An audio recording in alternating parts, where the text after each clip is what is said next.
Students, whatever homework is given to you, you have to submit it on the very next day between 8 am to 1 pm to the given WhatsApp number, and it is compulsory to submit your homework as your attendance will be marked on the basis of your submission.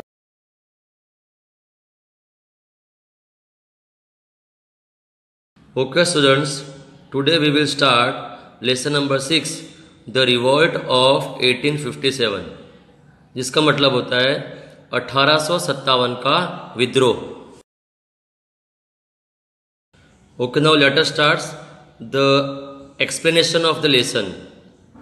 The geographical location of India made it vulnerable to foreign invasion. यह line का मतलब होता है कि भारत देश की भौगोलिक स्थिति ने भारत को विदेशी आक्रमणों के प्रति संवेदनशील बना दिया. The British came as traders but set on a mission of expansion, जिसका मतलब होता है अंग्रेज व्यापारियों के रूप में आए लेकिन विस्तार के मिशन पर आगे बढ़े. They took advantage of the unstable political situation of the Mughals and show it as an opportunity to strengthen their foothold in India. यह लाइन का मतलब होता है उन्होंने मुगलों की अस्थिर राजनीतिक स्थिति का लाभ उठाया और इसे भारत में अपने पैर मजबूत करने के अवसर के रूप में देखा. Their domination over India was so powerful that the changes were felt not only in administration but it also impacted the economy of India. यह लाइन का मतलब होता है भारत पर उनका वर्चस्व इतना शक्तिशाली था कि न केवल प्रशासन में बदलाव महसूस किए गए बल्कि इसने भारत की अर्थव्यवस्था को भी प्रभावित किया. The setting up of railways and roadways was with an objective of facilitating the supply of raw materials from one British outpost to other. यह लाइन का मतलब होता है रेलवे और रोडवेज की स्थापना एक ब्रिटिश चौकी से दूसरे ब्रिटिश चौकी तक कच्चे माल की उपलब्धि कराने की सुविधा के उद्देश्य से थी. It was not only a matter of time that the people of India would start a rebellion to protest against the oppressive administrative and economic policy of the British. यह लाइन का मतलब होता है कि यह केवल समय की बात थी कि भारत के लोग अंग्रेजों की अत्याचारी प्रशासन संबंधी और आर्थिक नीतियों के विरोध में विद्रोह शुरू कर देंगे. Okay students, now let us start next point, causes of the revolt of 1857, जिसका मतलब होता है 1857 के विद्रोह के कारण. And the first one is political causes, जिसका मतलब होता है राजनीतिक कारण. Lord Dalhousie was the governor general of India from 1848 to 1856. यह लाइन का मतलब होता है कि लॉर्ड डेलहाउसी 1848 से 1856 तक भारत के गवर्नर जनरल थे.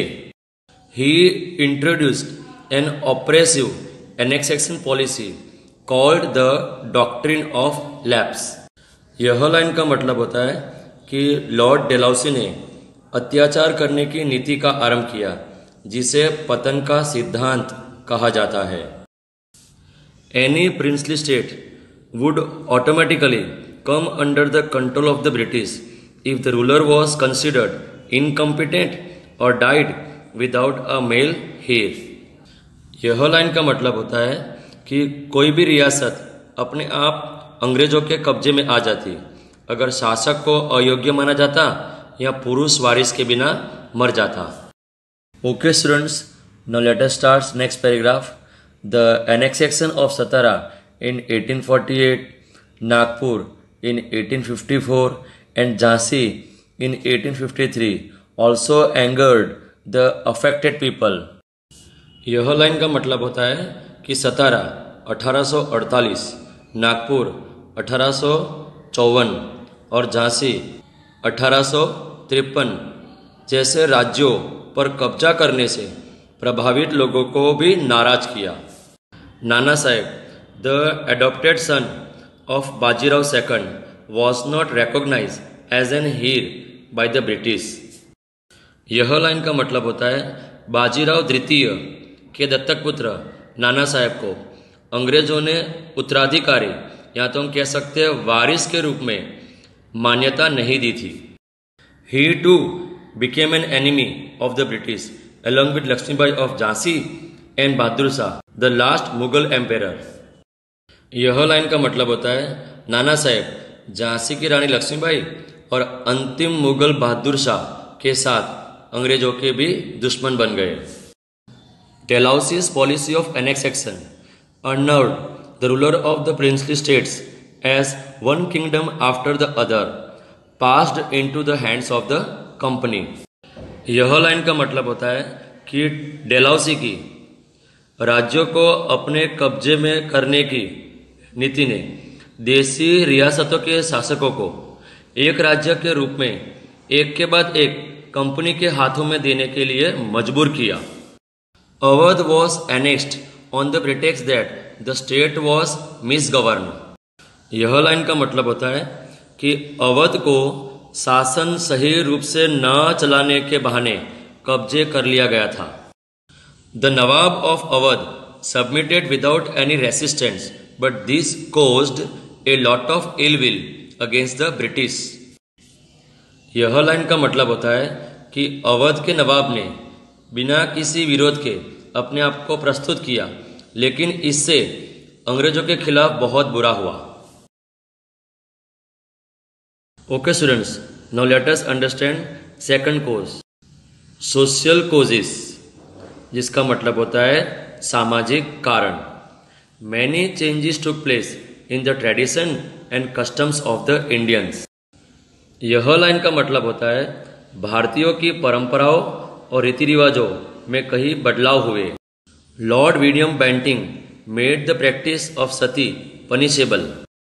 यह लाइन का मतलब होता है कि लॉर्ड विलियम बेंटिंग ने सती प्रथा को दंड देने योग्य, जिसका मतलब होता है शिक्षा देने योग्य बनाया।